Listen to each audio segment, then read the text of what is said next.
centricity. And you might wonder, what do you mean by people centricity?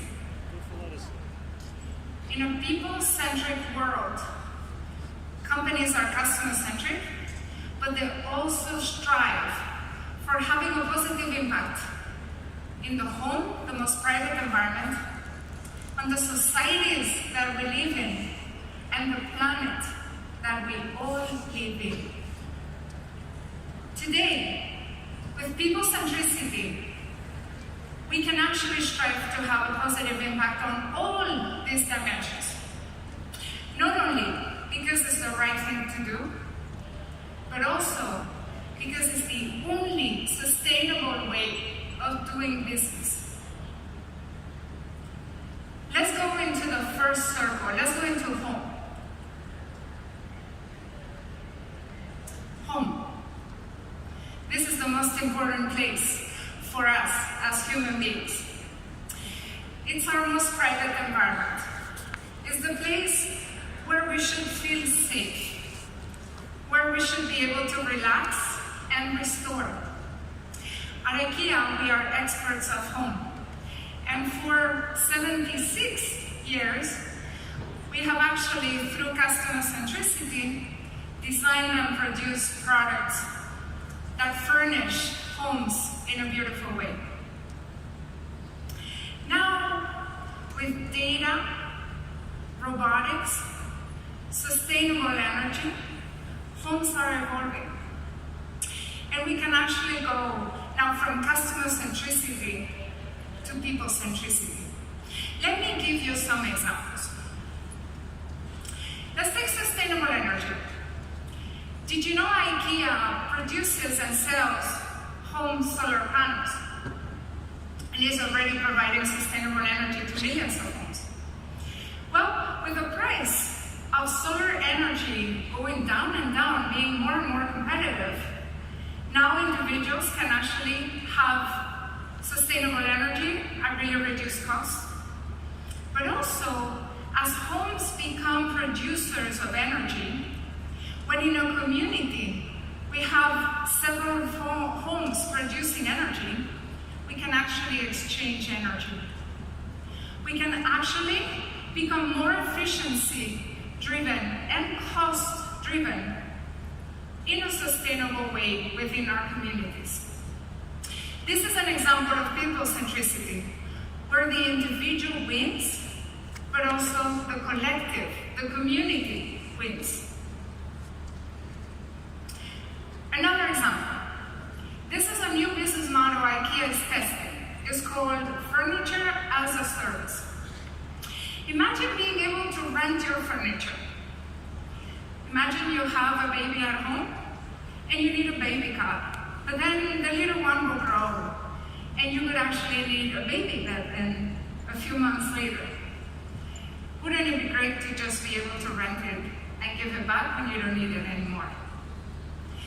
This is a great service for individuals, but for communities, for society at large, it actually means less waste. It also means less usage of material to produce new furniture. Another people-centric way of thinking. Finally, robotics at home. We are seeing movement of more and more people going to live in cities. The creation of the mega cities. Now, with real estate prices going higher and higher, we actually see people living in smaller and smaller places. So we have an opportunity to rethink space, to actually redesign it so that we can have better lives at home. With robotics, imagine walls that can actually move. Imagine the bed that can actually be taken out when you don't need it anymore. For small spaces, this is very powerful. Let me show you in this video.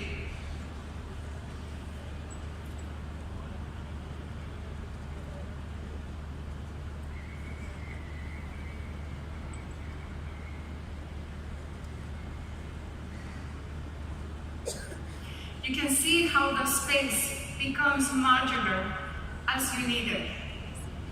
IKEA has the first line of robotics furniture called Rognan, always experimenting to create a better everyday life for the many people. Imagine the possibilities that we have to create more connections between human beings. Because one of the worst insights actually is the fact that people feel alone in those big cities.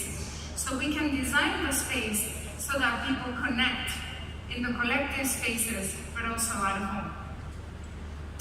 Now, these three applications that I showed you are all based on data. And since it's based on data on our most private environment, which is the home, we need to treat it with utmost respect. We need to start designing for transparency, for all people continue feeling safe at home, and actually getting the benefit of all the new applications for themselves and the community in a very, very open way.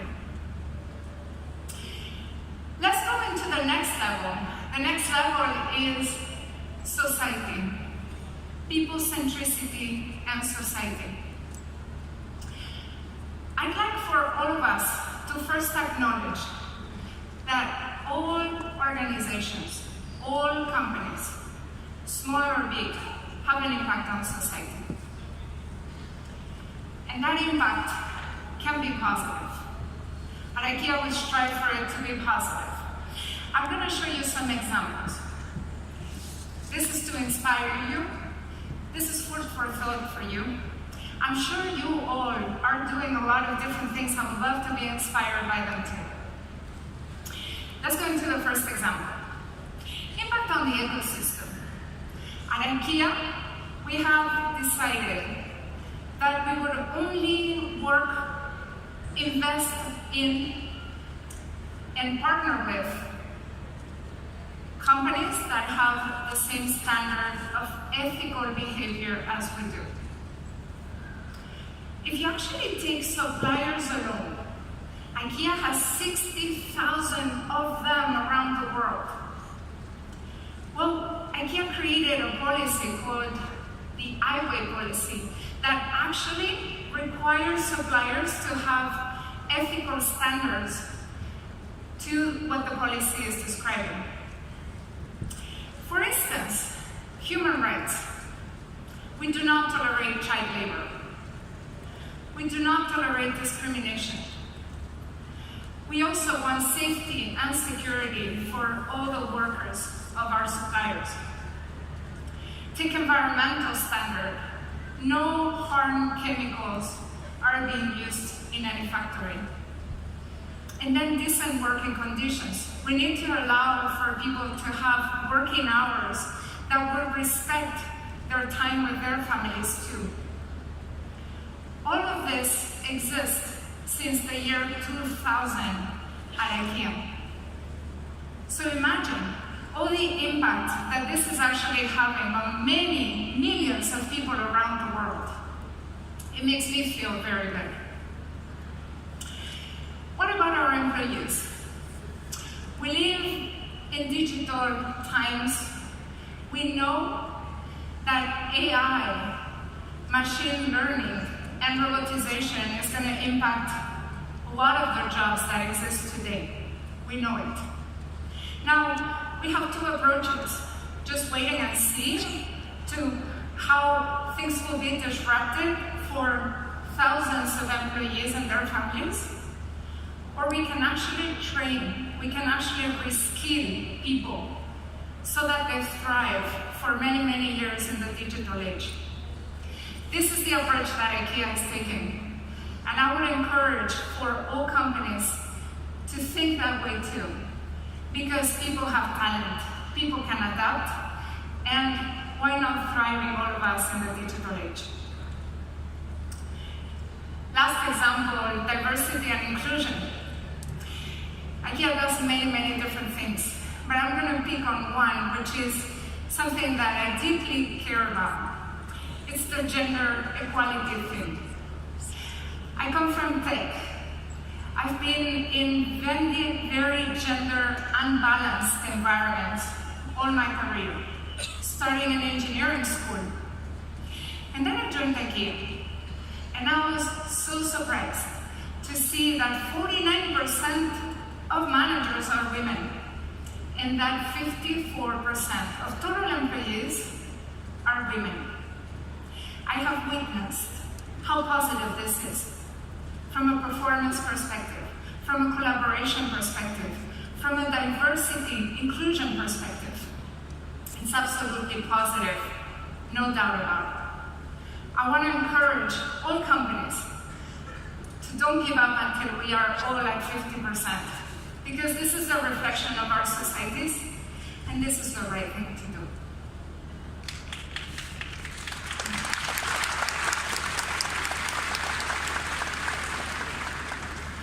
Finally, the planet. We are living it, and we are facing a big, big crisis. This is not a distant threat anymore. This is a very visible reality. It is impacting millions of people around the world already. And we need to act now. We are having very little time left to actually take big, bold actions. So, why acting on this? Well, first, because employees and customers all over the world are asking for it. And will go to another company if we don't actually act. That's the first reason. Second is that we are already close to 7.5